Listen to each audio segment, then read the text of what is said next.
What is the church? Ce este biserica?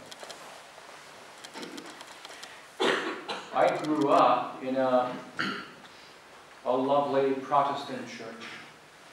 Am crescut într-o minunată biserică protestantă. And in that church, we knew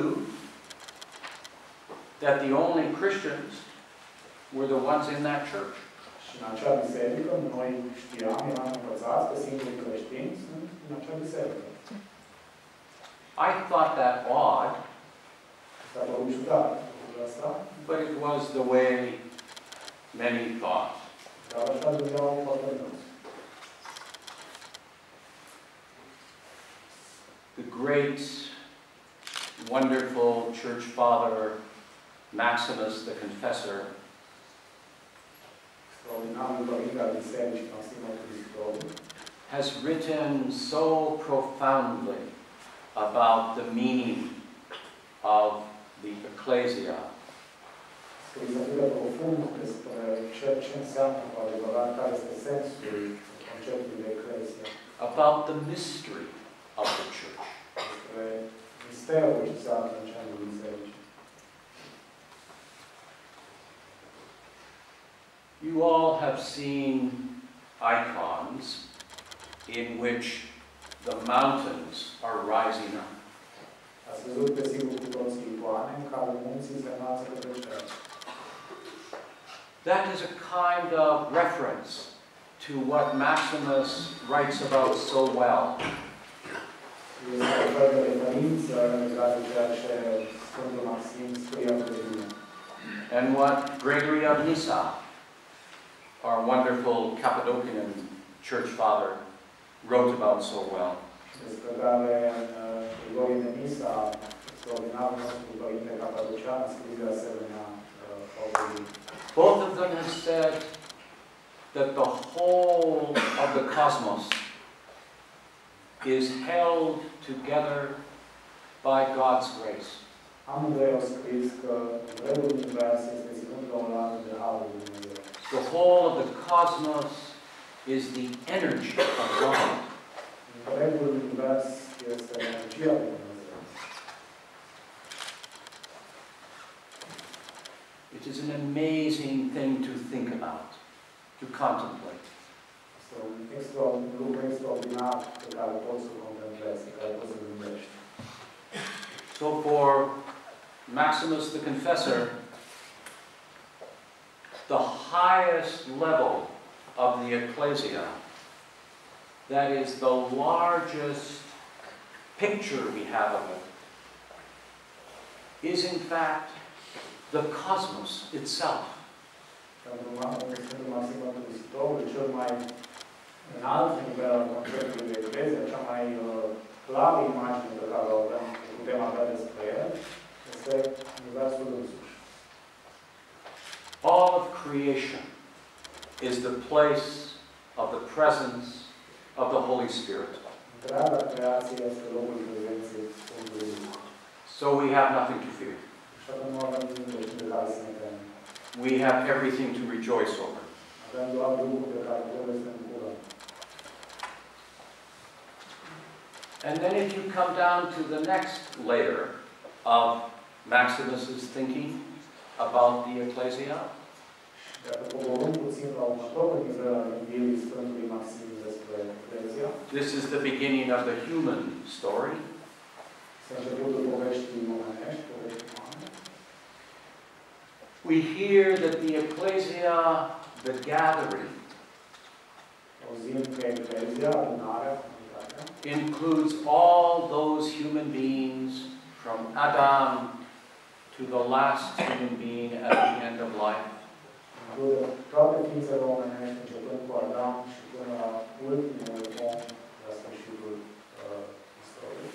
All those human beings who have uttered words of praise, Toate ființele omenești, toți oamenii care au murmurat vreodată cuvinte de rugăciune, words of thanksgiving, cuvinte de recunoștință, words of wonder, cuvinte de uimire, clar. all those human beings who have acted with mercy and compassion. toate ființele omenești, toți oamenii care au acționat vreodată cu milă, cu empatie.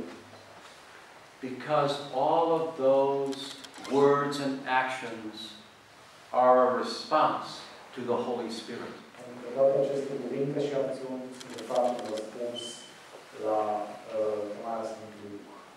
And it is wonderful to realize that there have been people who have said those words, who have acted that way, who never knew the revelation that we have been given. Și este minunat să-ți dai seama că au existat oameni care au spus acele cuvinte, care au acționat în acel moment, dar care nu au cunoscut niciodată revelația pe care nu s-a dat. But as the Apostle Paul says so beautifully, it is written on the hearts of all human beings. Dar, după cum spune Apostolul Pavel, atât frumos, această revelație este scrisă în inima fiecărui om. And then the next layer of the ecclesia. Și apoi, următorul strat, a ceea ce înseamnă eclesia. We think of our Jewish brothers and sisters. Ne gândim la frații și la surorile noastre evrei. We think of Jesus' religious community. Ne gândim la comunitatea religioasă a lui Iisus. We think of Abraham having that inkling, having that thought that he could worship the God which is above all other sacred things. La acea intuiție a lui Abraham, care a realizat că ar putea să aducă slava acelui Dumnezeu care se află deasupra tuturor lucrurilor. And so we have the beginning of the unfolding of the biblical revelation which we stand on. Și astfel avem începutul desfășurării acelei revelații biblice pe care noi ne bazăm. And there is a beautiful lesson in the Torah, in the Hebrew Bible. Și apoi există o minunată lecție în Torah, în Biblia ebraică. I have had the privilege of studying all the great religions of the world. Am avut privilegiul de a studia toate marile religii ale lumii. And each of them has a brilliance. Și fiecare dintre ele are strălucirea ei. But in no other sacred text do we find what we find in the Torah. Dar niciun alt text sacru nu găsim ceea ce găsim în Torah. It is at once a revelation of the God of love and mercy. Este simultan o revelație a Dumnezeului iubirii și a iertării. The God that woos us, Dumnezeu care ne cheamă, calls us back to our deepest self. Ne cheamă înapoi spre sinele nostru cel mai profund. And it is at the same time, and perhaps for that very reason, the most human of texts. Și este poate din acest motiv cel mai uman dintre aceste texte. I sometimes think there isn't one family in the Hebrew Bible you would want as a neighbor. Câteodată mă gândesc că nu există absolut nicio familie din Biblia ebraică pe care v-ați dori să o aveți pe vecini. Yet, Și totuși, they are players in God's revelation. totuși sunt actori în revelația lui Dumnezeu. Obviously, the God of the Hebrew Bible loves the human being, whatever their condition. În mod evident, Dumnezeul Bibliei ebraice iubește pe oameni indiferent de condiția lor. And then, and only then, down, we come to the Gospels. Și de-abia apoi, la următorul nivel al Bibliei Evangheliei. This text that we treasure above all else. Acest text pe care noi îl prețuim mai presus de toate celelalte. And there we meet Și acolo întâlnim the fullest expression of what it means to be a human being. întâlnim cea mai deplină expresia a ceea ce înseamnă cu adevărat să fii ființă umană. And there we meet all we need to know of God. Și acolo găsim tot ceea ce trebuie să știm despre Dumnezeu. The rabbi from Nazareth. The fullest expression of the human nature. And the fullest expression of the divine nature. And why? Well, because the Gospels are a new story about the story in Genesis as how the human nature came to be. Și asta pentru că Evanghelia sunt, de fapt, o nouă poveste a poveștii, o nouă versiune a poveștii din Geneva, în care ne spune cum a ajuns natura umană să fie ceea ce este. You know the beautiful words. Știți cuvintele extraordinare? And God made man. Male and female created he them in his image and likeness. Și Dumnezeu a făcut omul, bărbat și femeie, a făcut pe ei, după chipul și asemănarea sa. And then, as the Orthodox tradition has articulated far more clearly, it seems to me, than anyone else, și apoi, după cum tradiția ortodoxă a articulat mult mai mare claritate, îmi pare mie, decât oricine altcineva, we forgot that we were the image of God. Am uitat că suntem chipul lui Dumnezeu. We fell out of touch with it. Am pierdut contactul cu el. We started to think we were something else. Am început să credem că suntem altceva. Satan, the most cunning of creatures, Satana, cel mai viclean dintre creatori, told two lies ne-a spus două minciuni. to our mother Eve, our father Adam. I-a spus aceste două minciuni mamei noastre, Eva și tatălui nostru Adam. He said, "Is there anything you should not eat of?" I-a spus, este ceva aici ce nu aveți voie să mâncați? Oh, there is that tree. Este acel copac. The tree, and listen to what it's called, of the knowledge of good and evil. Copacul, și fiți atenți cum este numit, copacul cunoașterii binelui și răului. And then he said, God, you know, he's jealous.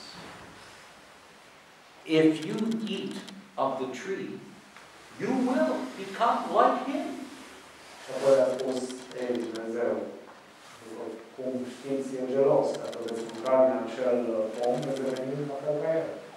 Knowing good and evil. Cunoscând binele și rău. The first lie. Prima. They already were like God. Ei erau deja cu Dumnezeu. The second lie. Cea de-a doua. That God knows good and evil. Că Dumnezeu cunoaște binele și rău. There is lots of dispute about this in Christianity. Există o grămadă de dispute, de polemici legate de acest subiect în creștinism. But I'm with Maximus and Gregory and many others. Dar eu sunt de partea lui Sfântului Maxim și a lui Grigorie de Nisa și a multor altora. And the Apostle Paul. Și a Apostolului Pavel. In God there is no death or dying. În Dumnezeu nu există moarte. God is the God of life. Dumnezeu e Dumnezeul vieții. He is not Osiris in Egypt, Nu este Osiris în Egipt. the God of death. Zeul morții. The only way Adam and Eve, the only way each of us, because that is a story about each of us, Singurul mod în care Adam și Eva, singurul mod în care fiecare dintre noi, care este o poveste care ni se adresează tuturor, The only way we can eat of the apple, singurul mod în care putem we're offered it every day, is if we forget who we are.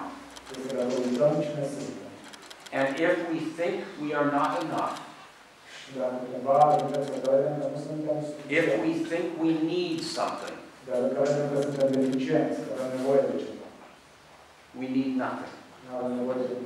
God made us complete and whole.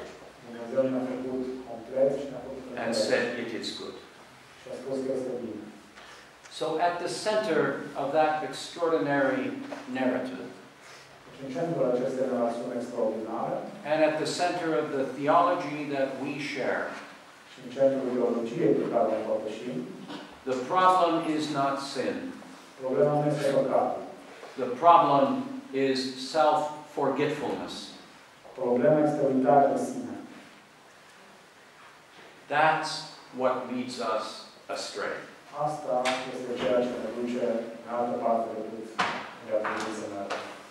In modern jargon, we call it ego. Imagining yourself to be something which you are not. But what is so beautiful about all these stories of missteps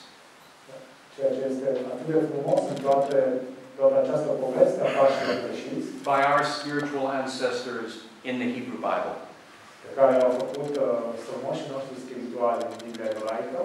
is they teach us two things. God is the God of love. As we chant in the liturgy, the lover of the world. And we are the bride of God. The second thing it teaches us is that sin is not the problem. God is always inviting us back. That's why at the center of the biblical and Christian faith is forgiveness.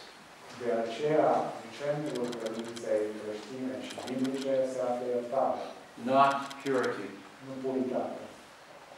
It's a relief to me, since I am the chief of sinners.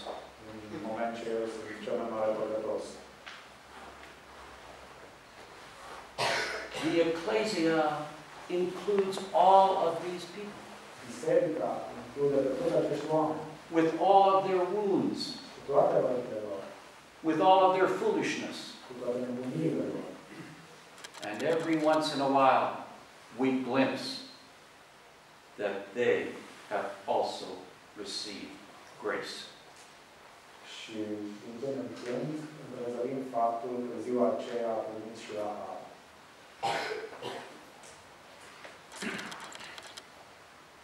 And then we come to the next one. This is the complicated one. At least in the history of Christian thinking, it's complicated. Is the ecclesia the Orthodox Church? Is the ecclesia the Roman Catholic Church? Is the ecclesia the Lutherans and Calvinists? The Anabaptists, the Pentecostals, the Evangelicals?